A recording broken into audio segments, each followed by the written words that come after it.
안녕하십니까. 매 눈으로 세상의 흐름 읽어드리는 와이타임스 정세분석의 추복일입니다.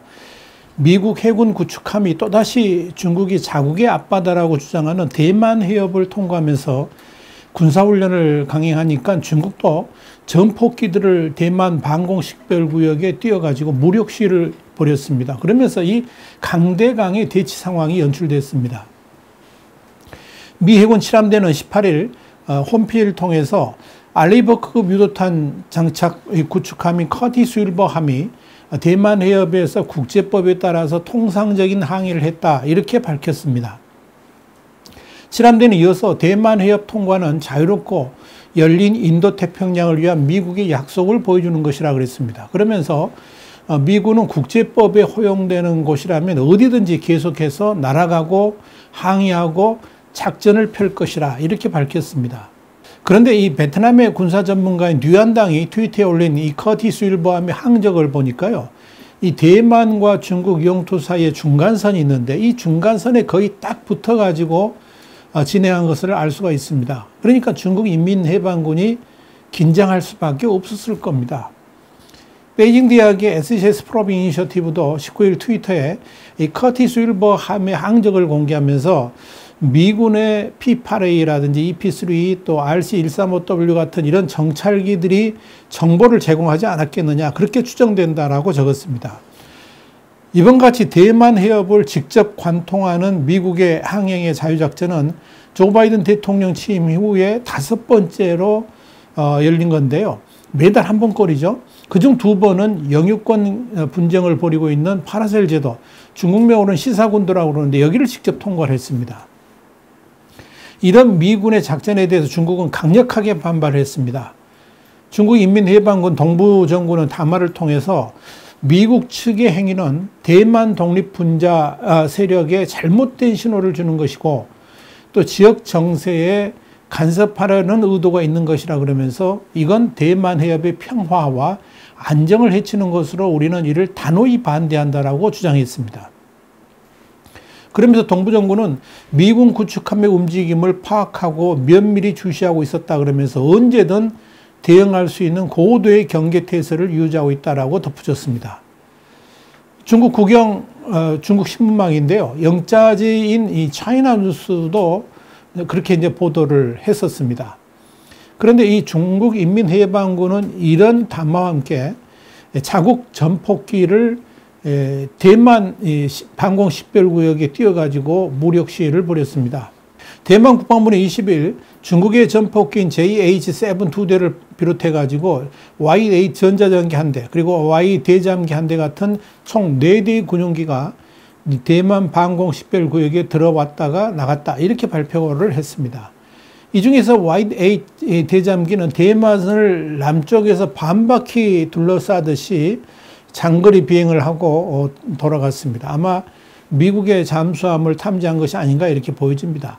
중국 인민해방군의 대만 방공식별구역 침범은 최근 들어서 이제 한 대 정도씩 이렇게 형식적으로 왔다 갔다 했는데 이날은 4대의 군용기가 휘젓고 다니면서 위협병을 했다, 이렇게 보시면 될 겁니다. 한편 커티스 윌버함의 대만 해협 통과에 대해서 대만은 적극 환영하는 분위기입니다. 홍콩에서 발행되는 사우스 차이나 모닝 포스트는 19일 이런 보도를 했습니다. 대만의 군사 전문가이고 언론 해설가인 칠레의 말을 빌어서 커티스 윌버함의 대만 해협 통과는 미국이 대만을 수호하려고 하는 강력한 의지를 보여준 것이라 그러면서 미국의 이번 항행의 자유는 중국 공산당이 대만을 침범할 수도 있다는 것에 대한 강력한 경고의 메시지를 보여준 것이다, 이렇게 평가를 했습니다. 그러면서도 그는 이 커티스 윌버함은 대만과 중국 본토 사이의 비공식적 경계선을 넘지 않았다 그러면서 이건 중국 인민해방군에게 쓸데없는 도발을 할 명분을 없애준 것이다, 이렇게 지적을 했습니다. 이렇게 대만 해협을 통과했던 커티스 윌버함은 20일 대만 해협을 지나가지고 중국이 영유권을 주장하는 파라셀 군도, 이건 이제 중국명으로는 시사군도라 그러죠. 이 파라셀 군도의 12해리 이내 해역에 들어갔습니다. 여기에 대해서 중국은 또 발끈했습니다. 미국 군함이 자국 영해를 침범했다 그러면서 강하게 반발한 겁니다. 그런데 이 파라셀 제도는 중국 게 아닙니다. 베트남과 대만도 영유권을 주장하고 있는데요. 중국이 섬을 무단 점령한 다음에 군사시설까지 갖추고 지금 중국 영토라고 주장하고 있는 겁니다. 그러면서 이 섬을 기준으로 해가지고 또 12해리 내 진입을 또 막고 있는 거죠. 그런데 이 커티스 윌버함은 이런 중국의 경고를 무시하고 항행의 자유작전을 펼치면서 문제가 된 겁니다. 아예 그 파라셀 제도의 중국 영유를 무시를 하고 그건 아니다라고 부인을 한 셈입니다. 중국 국방부는 19일 밤에 성명을 내고 중국 군대는 모든 필요한 조치를 취함으로 인해 가지고 일체 위협과 도발에 대응하겠다라고 주장했습니다.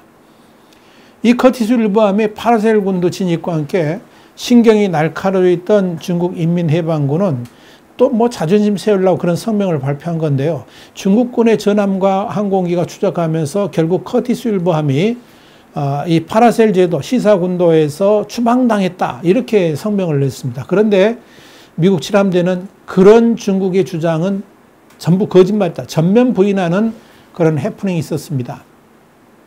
미 해군 칠함대는 이 중국 인민해방군의 발표 직후에 성명을 냈는데요. 뭐라고 냈냐면 중국 인민해방군의 성명은 미국의 합법적인 해상작전을 흠집내기 위한 것으로 잘못된 가짜뉴스다 이렇게 밝힌 겁니다. 자, 이런 상황에서 그동안 일본의 요코스카 항에서 이제 겨울 재정비를 했던 로널드 레이건 함, 그동안에 이제 좀 조용했죠. 이 로널드 레이건 함이 대만에서도 그리 멀지 않은 필리핀 해역에서 일본 해상자위대하고 해상훈련을 실시했습니다.